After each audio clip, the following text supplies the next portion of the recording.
Hello everyone. आज हम अपनी इस UPSC civil service test series को प्रारंभ करते हैं और देखेंगे इसमें सेट नंबर 12। इसमें जियोग्राफी, हिस्ट्री, करंट अफेयर के भी कुछ क्वेश्चन होंगे, इन्वायरमेंट, पॉलिटी के रिलेटेड, मतलब इनसे सबसे एक दो क्वेश्चन मिलेंगे आपको। ये हमने केवल टारगेट इसलिए रखा है कि 27 जून को इसमें से ज़्यादा क्वेश्चन डायरेक्ट या इनडायरेक्ट रूप में आ सके और हम बेहतर कर सकें, इसलिए ये सीरीज शुरू किया गया।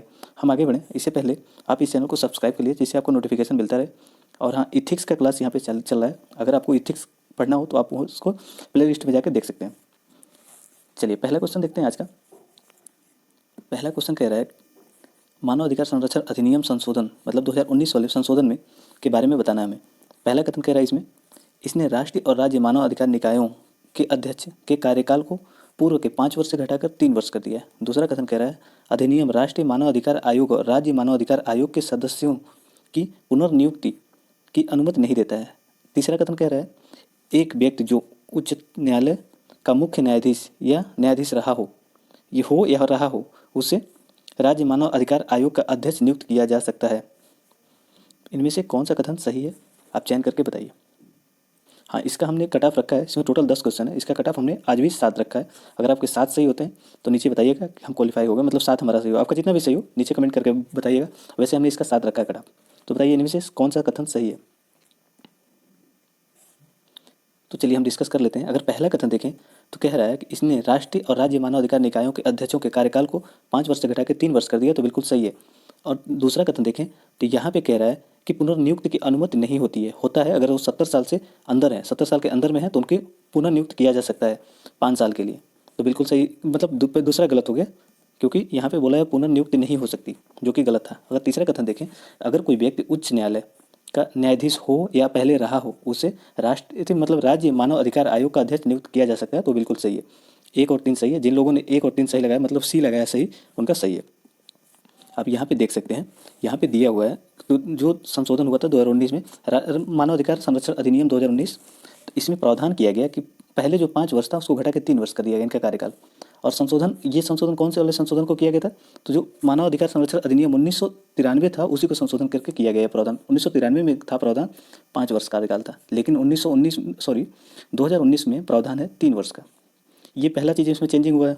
और दूसरा चीज़ इसमें देखिए, अगर वो 17 वर्ष की हैं, 70 वर्ष, तो उनको मतलब राष्ट्रीय मानव अधिकार आयोग और राज्य मानव अधिकार आयोग के सदस्य की 5 वर्ष की अवधि के लिए पुनर्नियुक्त की जा सकती है अगर वो 70 वर्ष के अंदर है तो। 70 वर्ष यहाँ पे क्राइटेरिया रखा गया है। और दूसरा चीज़ यहाँ पे देख लें तो जी, जो यहाँ पे था प्रावधान 1993 में, ये बोलता था कि वो इस समय करंट में मुख्य न्यायाधीश होने चाहिए, किसी भी उच्च न्यायालय में वो मुख्य न्यायाधीश होने चाहिए। लेकिन नए वाले में प्रावधान कर दिया गया है कि वो न्यायाधीश हों या फिर रहे हों, अगर पास्ट में भी वो मुख्य न्यायाधीश रहे हों तो भी नियुक्त हो सकते हैं। लेकिन जो पुराने वाले में था प्रावधान, उसमें केवल करंट में वो काम कर रहे हों मुख्य न्यायाधीश के रूप में, तो ये प्रोविजन थोड़ा सा एक्स्ट्रा जोड़ दिया गया था, तो इसको भी ध्यान रखिएगा। अगर अन्य चीज़ें देखें तो अध्यक्ष सदस्यों के कार्यकाल को 3 वर्ष या 70 वर्ष, जो पहले हो जाए उसके हिसाब से उनको, मतलब वहाँ पे रिटायरमेंट हो जाएगा उनका, 3 वर्ष या 70 वर्ष। ये पहला कंडीशन इसमें है। और कुछ चीज़ें और देख लीजिए कि केवल सर्वोच्च न्यायालय के मुख्य न्यायाधीश तक सीमित नहीं रखा गया है। अब जो पद था इनका यहाँ पे अध्यक्ष या सदस्यों का कार्यकाल अब केवल मुख्य न्यायाधीशों तक सीमित नहीं रहेगा, बल्कि न्यायाधीश के किसी भी सेवानिवृत्त न्यायाधीशों के पद को सौंपा जा सकता है। मतलब यहाँ पे जो हम देखे हैं पहले कि पहले जो न्याय था पद वो केवल मुख्य न्यायाधीश के लिए था, लेकिन अब सेवानिवृत्त न्यायाधीशों के लिए भी दे दिया गया है, मतलब वो भी अब इसके लिए कार्यरत हो सकते हैं अगर वो 70 साल के अंदर है। तो चलिए अगला क्वेश्चन देखते हैं। अगला क्वेश्चन है, निम्नलिखित कथनों पर विचार कीजिए। कह रहा है पहला कथन, ब्रह्मांड में बृहद आकाशगंगाओं में एक सुपर मैसिव ब्लैक होल है जिसका द्रव्यमान सूर्य से लाखों या अरबों गुना अधिक है। मतलब ब्रह्मांड में बृहद आकाशगंगा, जो बड़े बड़े आकाशगंगाएं हैं, उनमें एक सुपर मैसिव बहुत बड़ा ब्लैक होल है जिसका द्रव्यमान सूर्य से लाखों या अरबों गुना अधिक है। पहला कथन ये कह रहा है। दूसरा कथन कह रहा है कि हमारी आकाशगंगा अर्थात मिल्की वे के केंद्र में एक ब्लैक होल है जिसे सैजिटेरियस ए स्टार कहा जाता है। दूसरा कथन कह रहा है। तीसरा कथन ये कह रहा है कि जब 2 ब्लैक होल, मतलब एक ये हो गया एक बी हो गया, जब दोनों आपस में टकराते हैं, आपस में मिलते हैं, कोलैप्स करते हैं, तो गुरुत्वाकर्षण तरंगों का उत्सर्जन करते हैं वो। तो बताइए इनमें से कौन सा कथन सही है, आपको सही चुनना है। ए कह रहा है केवल 1 और 3, बी कह रहा है केवल 2, सी कह रहा है सभी सही हैं, डी कह रहा है 1 और 2 सही हैं। तो बताइए इनमें से कौन सा कथन सही है। जिन लोगों ने भी सी लगाया मतलब सभी सही हैं, उनका सही है। क्योंकि जब दो ब्लैक होल, बड़े बड़े ब्लैक होल आपस में कोलैप्स करते हैं तो गुरुत्वाकर्षण तरंगों का उत्सर्जन होता है, तो 3 सही था। अगर हम यहाँ पे देखें हमारी आकाशगंगा अर्थात मिल्की वे में सिजेटेरियस ए स्टार नाम का ब्लैक होल है, तो बिल्कुल सही है। तीसरा पहला कथन देख ले इसमें, अगर तो सभी मतलब जो बड़ी बड़ी आकाशगंगाएं हैं उसमें सुपर मैसिव ब्लैक होल है जिनका द्रव्यमान सूर्य के द्रव्यमान से लाखों अरबों गुना अधिक है, तो ये भी बिल्कुल सही था। तो इसका सही आंसर था सी।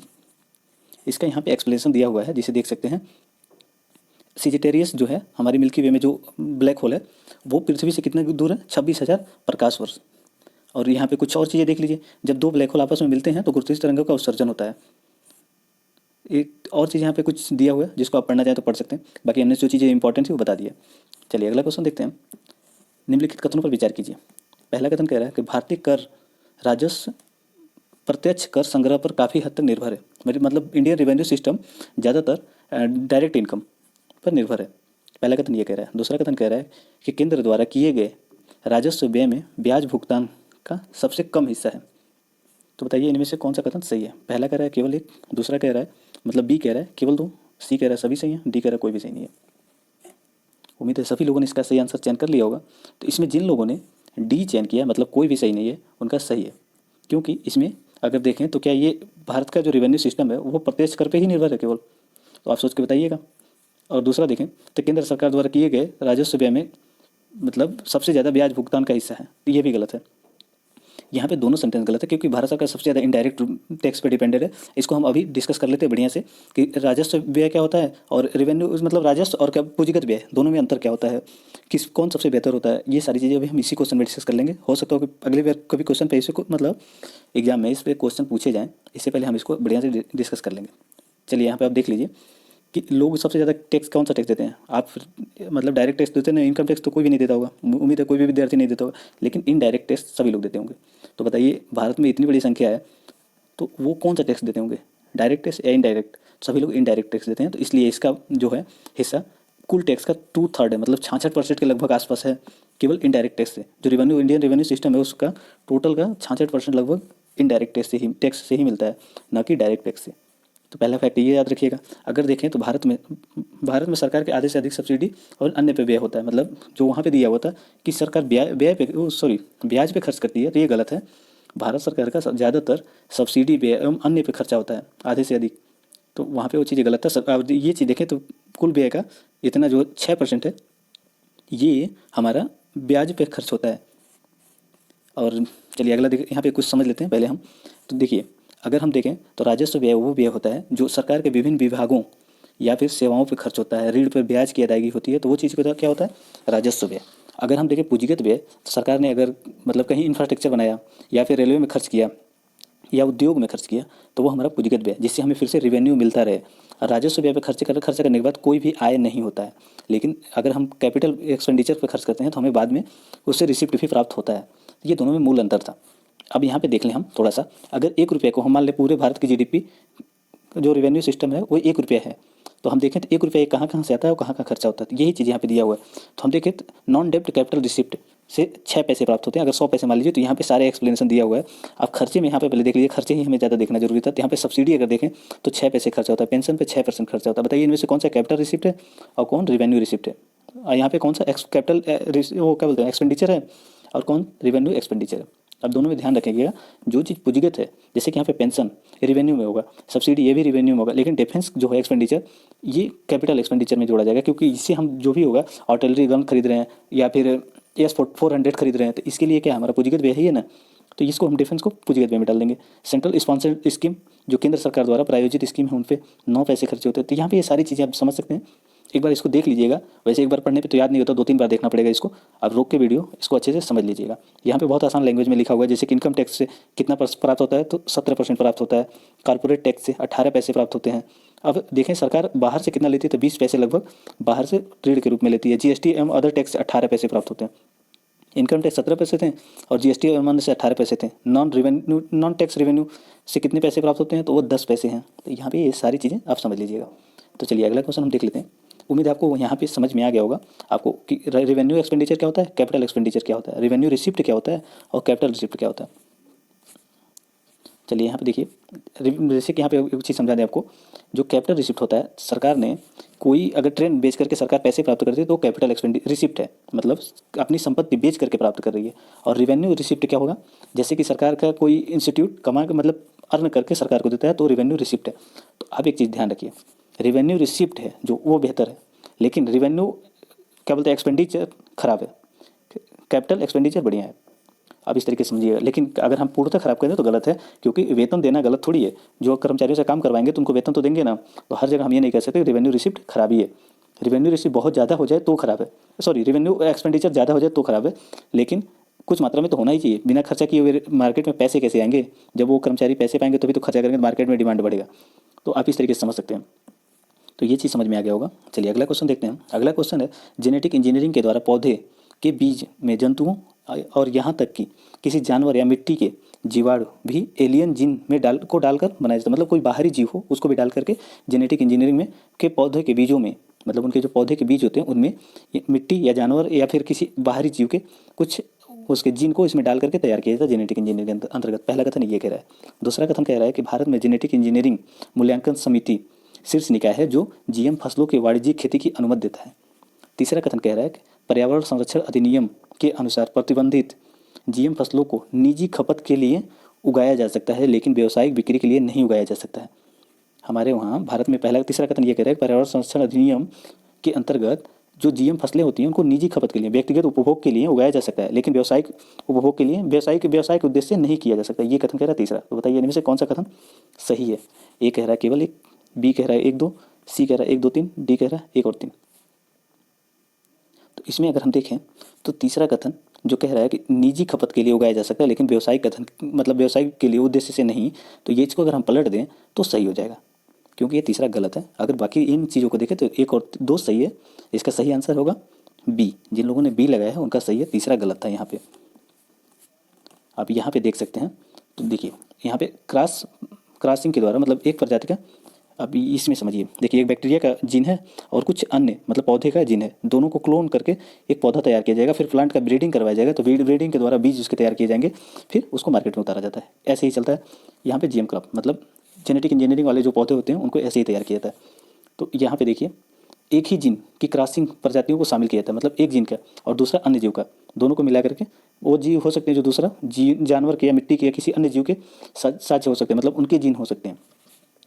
भारत में बीटी कपास जो है, बीटी कॉटन, उनको मतलब उसमें 2 एलियन जीव डाले गए थे और ये पहली फसल है जिसको भारत में वाणिज्यिक उपयोग के लिए अनुमति दी गई है। इसको आज से 30 वर्ष पहले ही लगभग दे दी गई थी, जो कि 2002 में, सॉरी 30 वर्ष तो ना कह सकते हैं, 30 वर्ष तो ज़्यादा समय हो जाएगा, आज से 18 वर्ष पहले, 18 वर्ष 2002 में दिया गया था, तो 18 वर्ष पहले इसको अनुमति दी गई थी।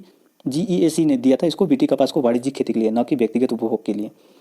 तो अगर ऐसा करते हुए कोई व्यक्ति व्यक्तिगत उपभोग के लिए इसका उत्पादन करता है या फिर बीटी मतलब जीएम क्रॉप का प्रोडक्शन करता है व्यक्तिगत उपभोग के लिए, तो उसको सजा भी हो सकता है और जुर्माना भी लगाया जा सकता है। कौन से अधिनियम के अंतर्गत ये जुर्माना लगाया जाएगा? पर्यावरण संरक्षण अधिनियम 1989। आप 1986 मत लगाइएगा, अगर पूछ ले यूपीएससी में कि किस अधिनियम के अंतर्गत कार्रवाई की जा सकती है तो 1989 है, न कि 86, क्योंकि बाद में संशोधन करके 3 साल बाद संशोधन करके इसको भी ऐड कर लिया गया था। तो ये चीज़ समझ में आ गया होगा आपको। चलिए अगला क्वेश्चन देखते हैं। अगला क्वेश्चन कह रहा है कि भारत के विधि आयोग के बारे में निम्नलिखित कथनों पर विचार कीजिए। पहला है, भारत का विधि आयोग समय समय पर भारत सरकार द्वारा गठित एक वैधानिक निकाय है, मतलब भारत सरकार समय समय पर इसको गठित करती है। दूसरा कह रहा है आयोग का गठन हर 5 वर्ष में किया जाता है। तीसरा कह रहा है कि विधि आयोग भारत में मौजूदा कानूनों की स्वतः संज्ञान के आधार पर शोध एवं समीक्षा कर सकता है। तो बताइए इनमें से कौन सा कथन सही है? ए कह रहा है केवल 1 और 2, बी कह रहा है 1 और 3, सी कह रहा है 2 और 3, डी कह रहा है उपरोक्त में से कोई भी नहीं। तो चलिए इसको डिस्कस करते हैं। जिन लोगों ने अपना आंसर लगा लिया हो तो यहाँ पे अगर देखिए तो ये स्वतः संज्ञान ले सकता है, और यहाँ पे पूछा था कौन सा सही नहीं है, आप लोगों ने, इसीलिए हमने इसको रेड में कर दिया था। तो जिन लोगों ने अगर अपना आंसर तीसरे को एलिमिनेट कर लिया है, क्योंकि स्वतः संज्ञान के आधार पर शोध एवं समीक्षा कर सकता है, तो बिल्कुल सही है तीसरा। अगर तीसरे को एलिमिनेट कर लिया है तो यहाँ पे बी और सी कट जाएंगे। इसका सही आंसर होगा ए, क्योंकि यहाँ पे देखिए तो कह रहा है कि भारत का विधि आयोग समय समय पर भारत सरकार द्वारा गठित एक वैधानिक निकाय नहीं है, गैर वैधानिक निकाय है। और दूसरा देखें तो 5 वर्ष में नहीं, यहाँ पे 3 वर्ष में गठित किया जाता है। ये दोनों गलत था, 1 और 2। जिन लोगों ने ए लगाया था उनका सही है, क्योंकि इसमें नहीं पूछा था, सही नहीं है पूछा था, तो 1 और 2 सही नहीं है। तीसरा सही था कि स्वतः संज्ञान ले सकता है और समीक्षा भी कर सकता है विधि आयोग। अब यहाँ पे कुछ फैक्ट दिए हुए हैं। पहली बात तो यहाँ पे आप याद रखिएगा, जो इस समय विधि आयोग काम कर रही है वो 22वें नंबर की काम कर रही है विधि आयोग, जिसको मंजूरी अभी दे दी गई है। इसका गठन पहली बार कब किया गया था? तो 1955 में किया गया था। ये 3 वर्ष के लिए गठित किया जाता है और ये गैर वैधानिक निकाय है। और इसके कुछ अन्य बातें देख लीजिए। तो न्याय वितरण प्रणाली में सुधार के लिए किस किस काम के लिए काम, मतलब ये किस तरह का काम करता है? तो ये कानूनी, मतलब जो होता है कानूनी मामलों का, वो स्वतः संज्ञान लेता है, उस पर शोध और समीक्षा भी करता है।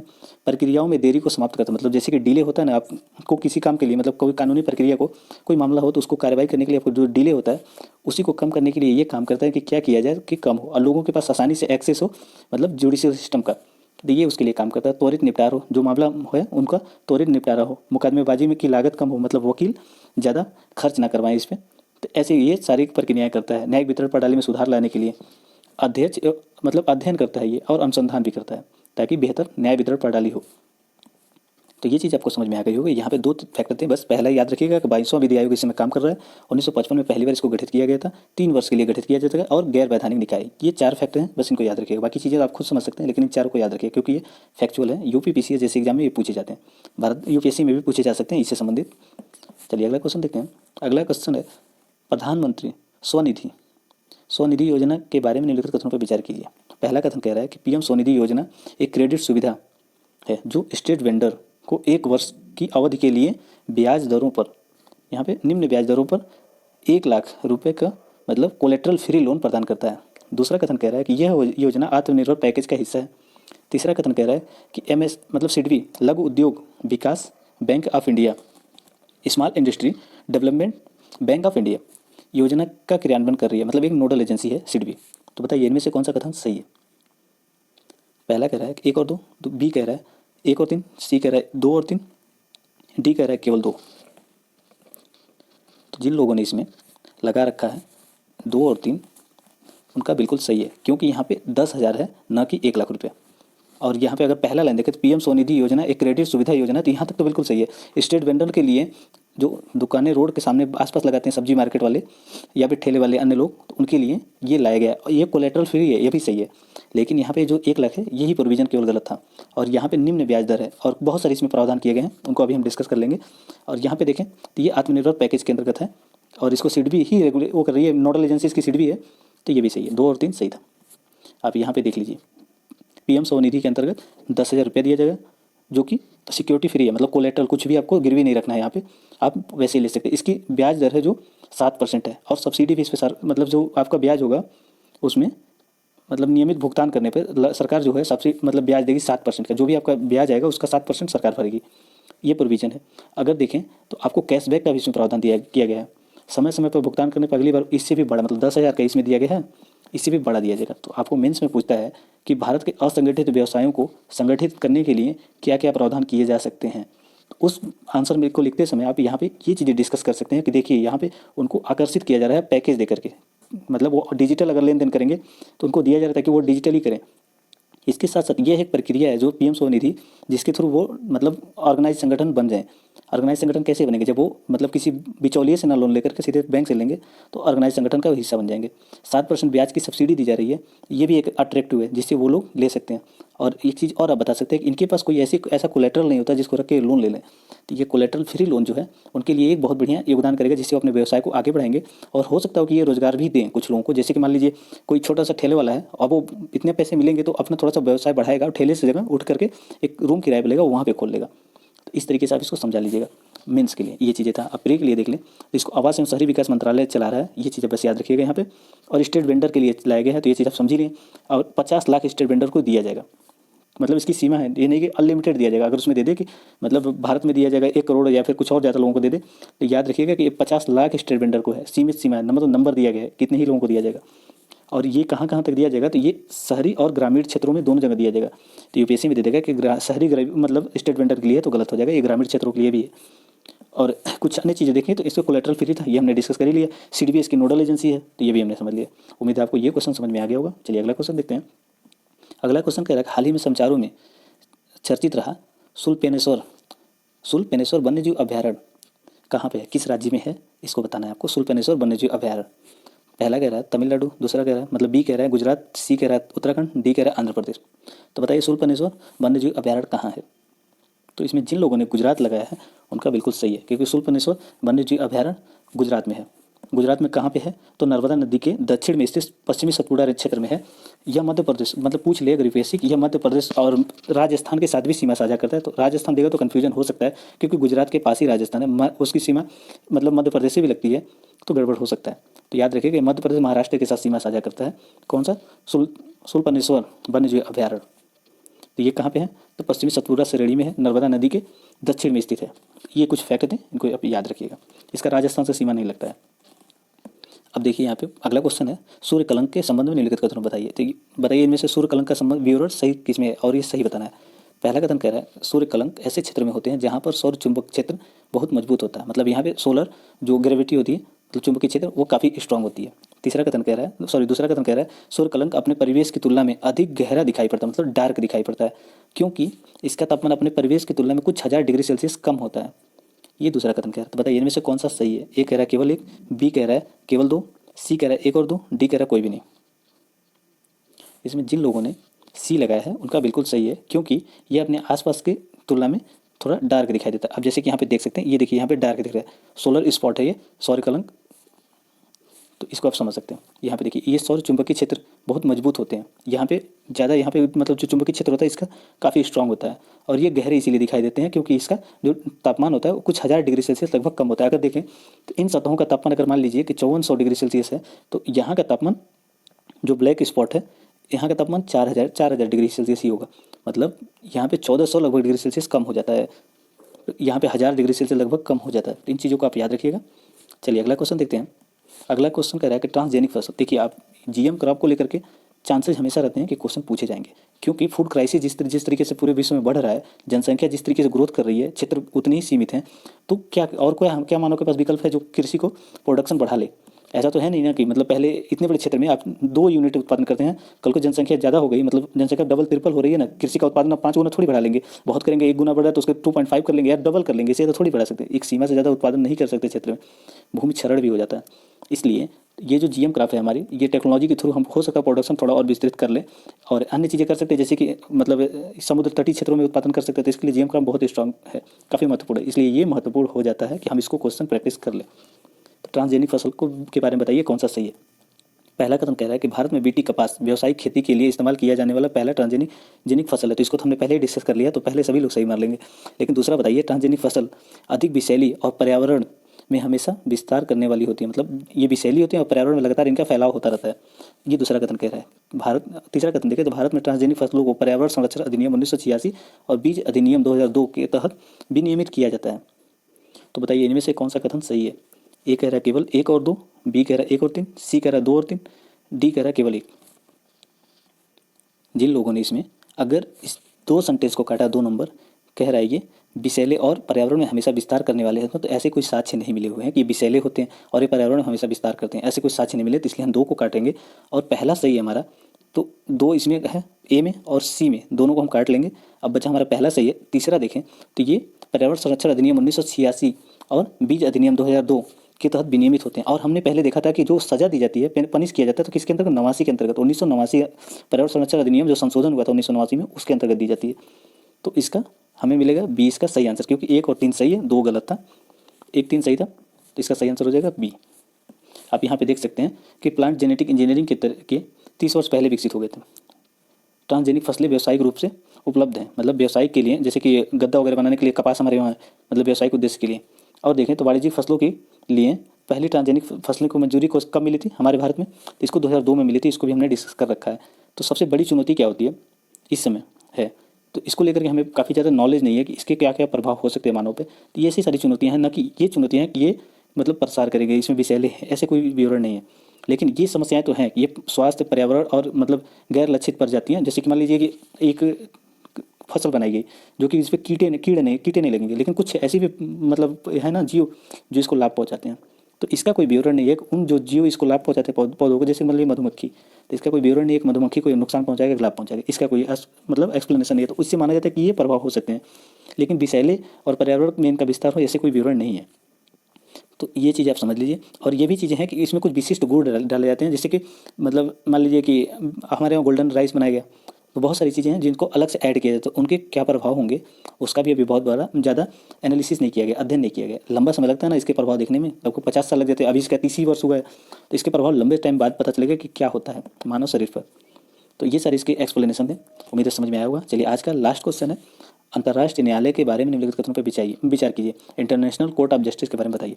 पहला कथन कह रहा है कि अंतर्राष्ट्रीय न्यायालय को मानवता के खिलाफ युद्ध अपराध या अपराधों के अभियुक्त पर कार्रवाई करने का अधिकार प्राप्त नहीं है।